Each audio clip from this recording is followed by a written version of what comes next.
Naramdaman ng ilang commuter ang epekto po nitong kinasang tigil pasada ng ilang transport group na tatagal pa hanggang bukas.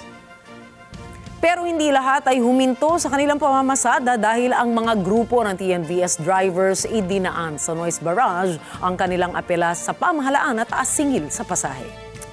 Umaara na rin po yung kanilang mga hanay dahil halos 70% ng kanilang dapat sana ay kikitain sa pamamasada ay nauuwi lang daw sa pambili ng diesel o gasolina.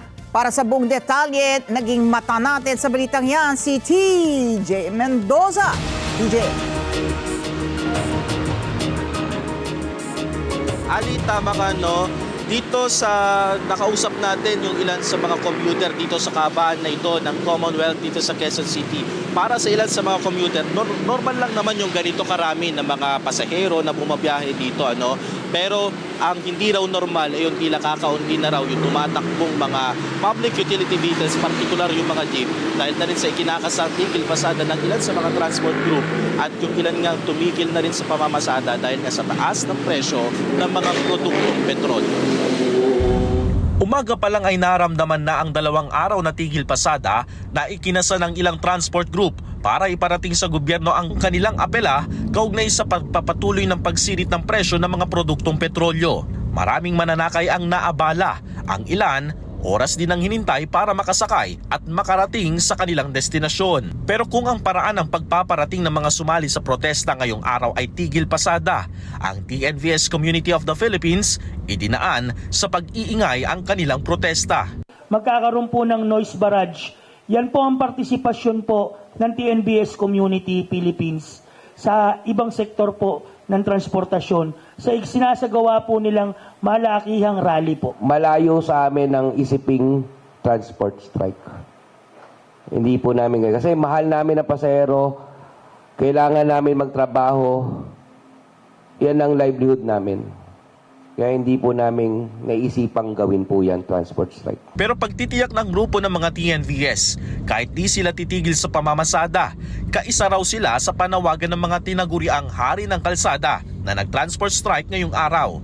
May inihihirit rin ng TNVS Community of the Philippines sa Land Transportation Franchising and Regulatory Board o LTFRB. Magsasakripisyo ang gobyerno, magsasakripisyo kami, magsasakripisyo ang bangko at ang TNC. Sana lahat tayo sabay-sabay para maserve ba namin ng maayos ang lahat ng mananakay na umaasa po sa amin. Inirereklamo ng grupo, malaki na raw ang nababawas sa kanilang kita araw-araw dahil ikinagastos na ang malaking bahagi nito sa kanilang diesel at gasolina. Bunsod pa rin niya ng sunod-sunod na mega oil price hike dahil sa tumitinding sigalot sa Middle East. Nagsabi ang grupo na nung panahon raw ng COVID pandemic ay hindi sila humingi ng taas ng pamasahe sa gobyerno. Pero ngayon raw na may krisis na sa langis ay tila napapanahon na ang taas pasahe. Maghapon sir ha, na nawala natin. More likely sir, nasa 60 to 70% po ng kinabubuhay na po namin yung nawala.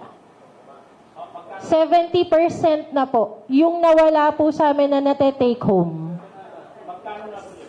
Sa 3,000, sir, sa 70%, that's around 2,100 na po yung nawala sa amin. Araw-araw po yun, sir. Kinalulungkot rin ng grupo ang pagbawi ng Pangulo sa fare hike noong nakaraang linggo. Pero wini-welcome naman nila ang ayuda na ibinigay ng DSWD mula sa AIX. Pero puna ng grupo, hindi nila kailangan ng band-aid solution. Ang gusto ng mga driver ng TNVS ay ang taas pamasahe na tingin nila ay pangmatagalang solusyon. Nananawagan din ng TNVS Community of the Philippines sa mga transport network company na tigilan na ang price war o yung pababaan ng presyo para makahikayat ng mga commuter.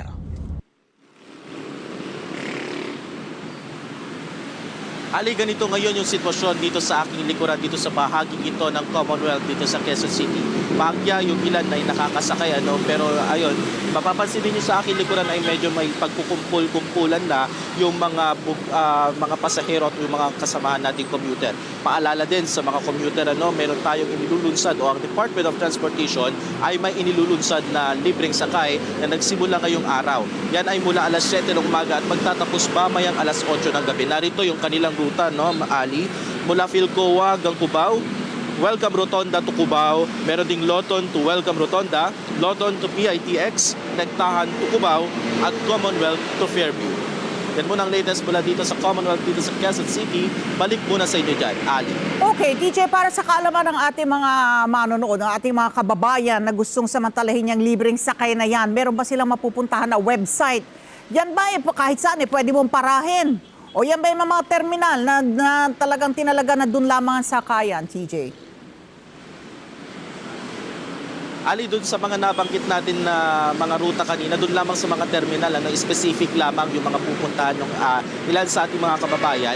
At kung gusto nilang i-check yung mga libreng sakay na route na inilulunsad ng DOTR, ay magsangkuni sila sa Facebook page ng Department of Transportation at doon ay makikita nila yung mga specific na routes na kinakailangan nilang puntahan para maka-avail nga itong libreng sakay.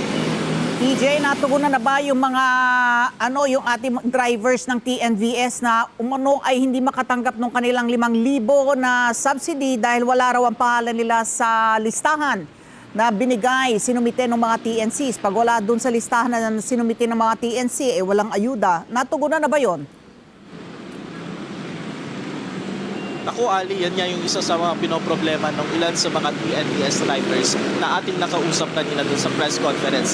Aabot raw kasi ng 2,000 dun sa TNVS Community of the Philippines. 2,000 daw dun sa kanilang bilang ay hindi nga nakatanggap nitong AIX o yung ayuda na pinamamahagi ng Department of Social Welfare and Development o ng DSWD. Pero magiging proseso niyan, Ali, nagaya ng mga nangyari dun sa ilan sa mga tricycle drivers ay meron magiging special payout dun sa mga drivers na hindi nakatanggap na doon sa specific na date kung kailan sila dapat tatanggap. I-set ulit yan ng DSWD kung kailan sila dapat tumanggap ng kanilang mga ayuda at doon ipapamahagi na yung kanilang mga 5,000 ayuda para nga dito sa lumalalang krisis sa Middle East. O, nakakaawa. Isipin mo, TJ, meron akong naulinigan na 18 oras siya na mamamasada bilang TNVS driver, tas 300 pesos lang iuwi niya. Ngayon, may panawagan sila. Ito na mga ating mga transport network companies, yung mga TNCs na yan. Ang panawagan, babaan nyo naman yung komisyon nyo. From 30%, pwede bang 10% muna? Kasi, nabanggit mo nga kanina, dapat lahat tayo may sakripisyo na iaambag para lang matulungan natin yung kapwa natin, di ba? So, ano ang balita dito sa mga TNCs na dapat naman pumayag sila na ibaba yung komisyon nila from 30% to 10%. Tama, Ali, no? Kaya yun yung patuloy na kinakalampag nitong TNVS Community of the Philippines, yung mga TNCs natin, para marinig din nila yung boses o yung mga hinaing nitong mga driver-operator. Dahil para rin sa kanila, kailangan na rin ng taas pamasahe. Dahil nung nabalitaan nga nila yung pag-decline ng Pangulo dun sa hirit nilang 20 pesos na fare hike, nalungkot raw sila kasi nung panahon daw ng COVID, kung kailan nagkakaroon rin ng krisis dito sa ating bansa, hindi na sila umirit. Pero ngayon daw, kinakailangan na kasi mataas rin ang inflation at tumataas din ang mga bilihin. Yung kaya kailangan daw makisabay na ng mga TNCs dun sa presyuhan ng pamasahe ng mga TNVS. At bilang panghuli, TJ, itong kanina na curious ako dito sa binabanggit mo na price war. Na itong mga TNCs naman, pababaan ng presyo para mas mahikayat yung mga nagbubook dun sa kanilang app. Paano yun? Wala bang ano ba ang ngayon, just educate me. Hindi ko alam kung paano ang pagtatalaga, wala bang regulation dyan sa pagpeg ng presyo nitong ating mga TNCs? Kaya ang gusto itong TNVS Community of the Philippines ay silipin ng Philippine Competition Authority yung mga TNCs, Ali, kasi yung mga ilan daw sa mga TNCs na nabanggit kanina nung grupong iyan ay nakikipagbababaan nga ng presyo ng pamasahe. Kaya ilan nga sa mga driver-operator ay nalulugi dun sa kanilang kakompetensya. So, Ali, kumbaga ito, ang request talaga nila ay taasan yung pamasahe at silipin na nitong Philippine Competition Authority yung mga TNCs, kumbaga para ma-regulate na at makita kung sumusunod pa ba sila sa tamang presyuhan ng pamasahe para sa mga TNCs. Alright, maraming salamat. TJ Mendoza, nag-uulat live